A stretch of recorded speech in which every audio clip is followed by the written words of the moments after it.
biggest tipping point for Indian manufacturing and Indian promoters and Indian entrepreneurs is the opening up of the US market, and therefore the tariffs being competitive from being one of the most punished nations when it comes to the US tariff, we have become the most favored one, and that's coming in as a very big news. From the manufacturing space, we have great representation in Maruti, exporting for several years, a large manufacturer leading from the front when it comes to our global roadmap. So Rahul, when we talk about the manufacturing thrust of India, this US trade deal, what does it mean for the manufacturers and also opening up the most lucrative market much more for us?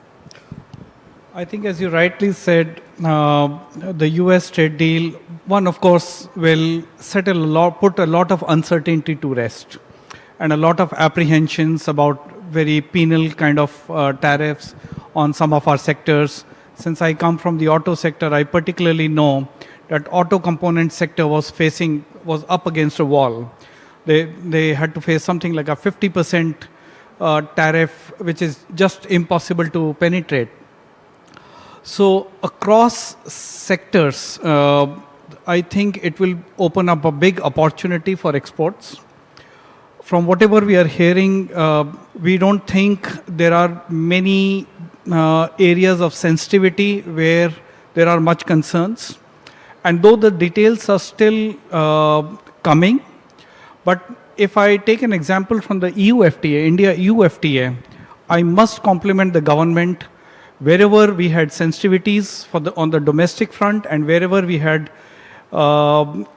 export interest, they have balanced it extremely well. All the areas of sensitivity have been taken care of really well. There has been a very calibrated approach in opening up relevant sections and being sure that when you go into granularity, some sub-segments have been taken care of, some sub-segments have been encouraged while participating in the global stage. So I think it's a big step forward for India. The other big advantage is at a time when geopolitical, kind of tensions, export restrictions are there, it opens up an avenue. So India is not now delinked from many large parts of the world. It's connected. Yes. That's a big de-risking that is happening. All right. So very, very encouraging words and steps being taken by the government. Rajesh, when it comes to MSME sector, now enough support has been at least intended by the government in opening the market, as well as the budgetary allocation and the support when it comes to the funding and liquidity aspects of MSME. How do you see the growth that is really taking shape and the kind of quality of risk that is really building from the MSME side? Do they have the kind of support needed to take it to or catapult to another level now? So if you look at, there are about 34 trillion rupees credit gap exists even today for the MSME sector. So while there is an enhanced focus on using the technology, data science, analytic tool and the better governance, where the regulator is also focusing, I think if everybody follow those and invest upfront in the technology side, the risk will be taken care of to the great extent. Now it comes out to the capacity building, that how NBFCs and other lenders can build the capacity to meet that credit demand gap and bring the efficiency level. I believe that opening of various other avenues, including bond market with the focus is coming, I think capacity building will take place, and the risk side, more investment in the technology side by the lender will give a immense support to the MSME sector in making those credit available which otherwise they are deprived of. That's right, more usage of new age technology, and that is also seeping into the new age manufacturing as well. But Yashish, coming from the AI jitters standpoint, Anthropic has caused enough jitters in our market in the recent time. How do you see this AI ecosystem, and how well built is Indian capability to take that leap forward and be ahead in the game? See, when you talk about AI, the way I see it, it's increasingly becoming a commodity, where and the price of that commodity is going lower and lower. Consumer brands will, in my opinion, like even with AI, somebody has to make money. Yes. Are they going to make subscription money, or are you going to get paid by somebody, right? So I think there is a very clear space for brands to adopt AI and utilize it for their customers Yes. in their, limited use cases. And I think that is what will eventually come out. What you will, in my opinion, see is from a consumer's perspective, most people will use, now instead of Google, it might be somebody else. But the point is, there will be somebody out there which is the go-to place. That's just the human psychology. We don't have space for 10 different almiras. We go to one almira for one thing. And out there, you will use AI as a technology, but it's such a commodity. Suppose you build a very good AI tool. Tomorrow, I'll build one better. Day after, he'll build an even better one. And the fourth day, he'll build an even better But we one. have seen this kind of evolving technology in the past also, But it'll just till bring it down the comes cost. to a stabilized level. Which is basically the cost coming down. Yes. Cost will keep coming down Yes. to a point where everybody can afford it. My view is today, if I want to use AI to talk to our customers, Yes. and one of the things people say is India has not taken on a lot of AI. There's a Yes. reason for that. Our cost of a human being today is about 7 rupees a minute. And good AI is 11 rupees a minute. So if you look at the European context out there, the cost is 50 rupees a minute. So the AI is working. When the cost comes to 2 rupees a minute, it will work here also at 11 rupees a minute. Why should I take AI when my employees is better than that? Besides the fact that it's painful to manage employees and it's easier to manage AI. Yes. Sorry, just talking in simple terms. And also adopt the latest technology in AI, probably the way we did in the financial services, where we have the best capability right now in the world. I'm just putting across my point when it comes to the AI discussion. I think AI is too easy, is all I'm trying to say. All right. So It's not hard, transformative. it's easy, that's all. All right, it's transformative. When it comes to the technological use in manufacturing, a large part of customers, investors are now telling me that the next wave of investment is going to be the technologically enabled manufacturing space. How is this leapfrog really taking place, Rahul? I think that's a very, very valid observation that I agree with. So even when we, for example, design our cars, we have a term called software-defined vehicles. We think of the software first. So, and then we define the vehicle on those lines, and then we develop the car. So there's a lot of electronic controls that go into the car. Most of them are around themes of either powertrain control or infotainment or cruise control, chassis control, for example.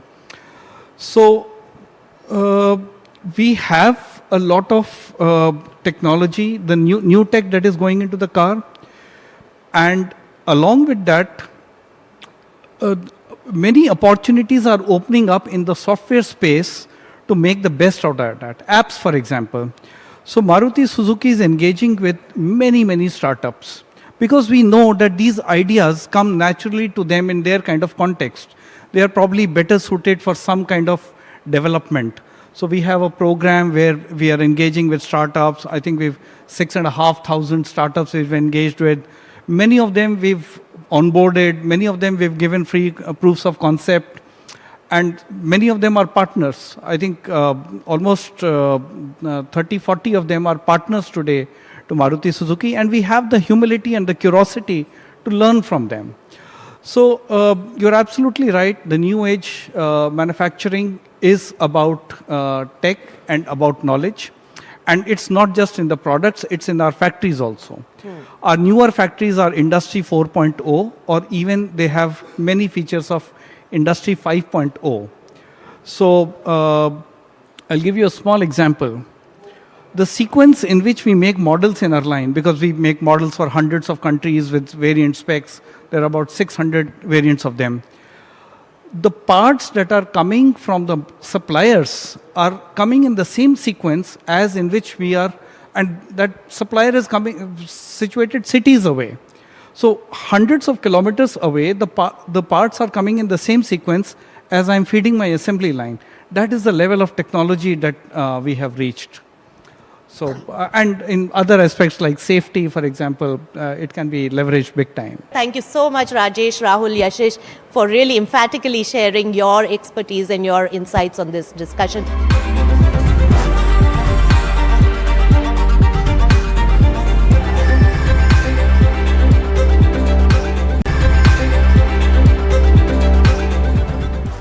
So let me begin by asking Mr. J.S. Gujral, first of all, with Sirma and with electronic manufacturers, what does the FTAs as well as the US trade deal mean in opening up the market and expanding the market potential and growth potential for the companies like yourself?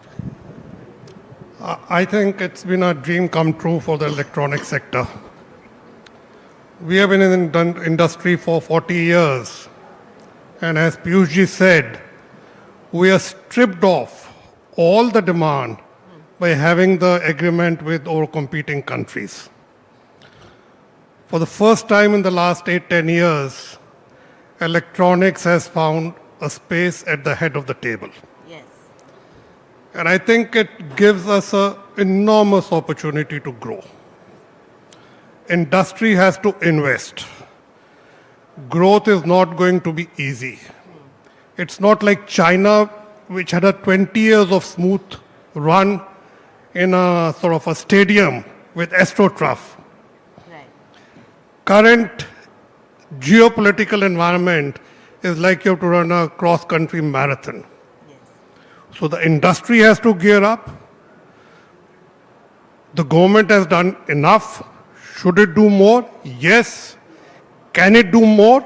A big question mark. They have their sort of limitations. Yes. I think industry has to invest in capability building. Yes. Capacity building is the easy thing. Right. Money is not a constraint today for credible industries. So you can get money from the market, from the debt, and you can create capacities. Capability is the challenge. Okay. And innovation. So we have to invest in R&D. All right. So innovation is the nerve center. But for this CAPEX cycle to really pick up, two things are very important. That is the debt side and the equity side. The funding has to come from either of the two places. So Paula, you have been an investor. You're also very bullish on Indian manufacturing prowess. How do you see the MSME mid manufacturers really taking the stride towards this opening of the market, and where is the money coming in from? Like Mr. Gujral rightly said, the time for manufacturing is now. Yes. For various reasons. Of course, the government has made it, their priority. The whole China Plus model is right.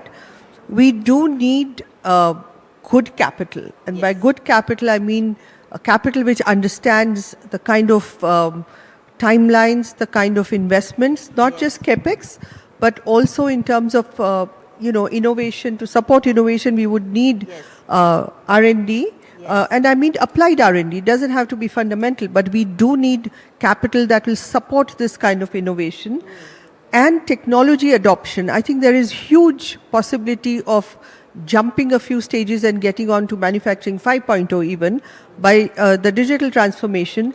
And capital can support this. And equity investors like venture capitalists who understand the role technology plays, I think they have to shift, gears a bit. Yes. And apply it now to manufacturing industries, to things like electronics, defense, and various sectors where one can really add a huge amount of efficiencies by adopting IoT, process controls, data, and so on. So Sachin, looking at the data and how MSME has really evolved in the last few years with the government support, has there been a momentum build up? What does the data show? And are the states doing enough to really build those clusters as well? MSMEs funding or, let's say credit to MSME or finance access to MSME, as we heard the view of a, venture capitalist, but the key point here is that the insights of data or the level of transparency what typically a credit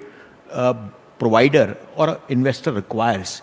Unfortunately, in India, it is a cycle which has been evolving. if I give you some of the data points, see, we have about 7.5, 7.6 crore MSMEs. We have only 2.5 crore MSMEs which have been given at least one loan any point of time. As of today, MSME loan book is about 40 lakh crore, right?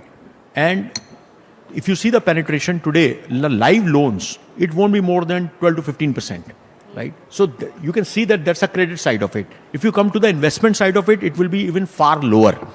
The growth of the country cannot happen without these 7.5 crore enterprises. And that is where data is going to play a significant role.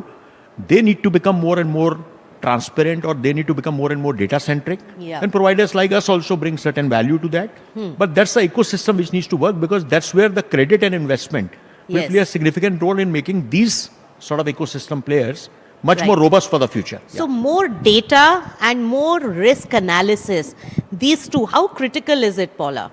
Extremely critical, because without that, we are just speculating in the dark. We don't have a great amount of past history, so we do need current data which is robust. And I think a lot of the digital transformation that has already happened through various initiatives of the government are already making MSMEs more sort of compatible with data. And that is helping us figure out what kind of projections. So it's no longer simply Excel sheets. I think it is based on data, whether it's productivity, efficiency, supply chain resilience. All of that now is backed by data that helps us mitigate the risks or project the right kind of returns, the time frame, the various milestones. So extremely critical for MSMEs to really adopt this. And we talk of AI, but this is really great application for MSMEs to use AI ML to generate much more confidence for getting more equity into their company. Now, Sachin, from your vantage point of view, how is the credit risk developing? Many banks shy away from this. Also, the cost of acquisition is high. But how is the risk propensity? Because till that comes down, not many lenders would be attracted. Definitely, there is a bit of risk averseness in certain types of lenders.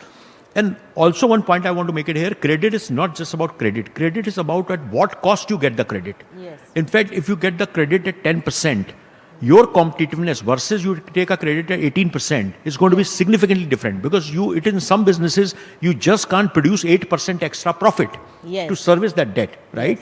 So which means that the better you are in terms of your prudence, in terms of managing your financials, keeping your data, working with providers on submitting that to the right set of lenders, that's where the game changes.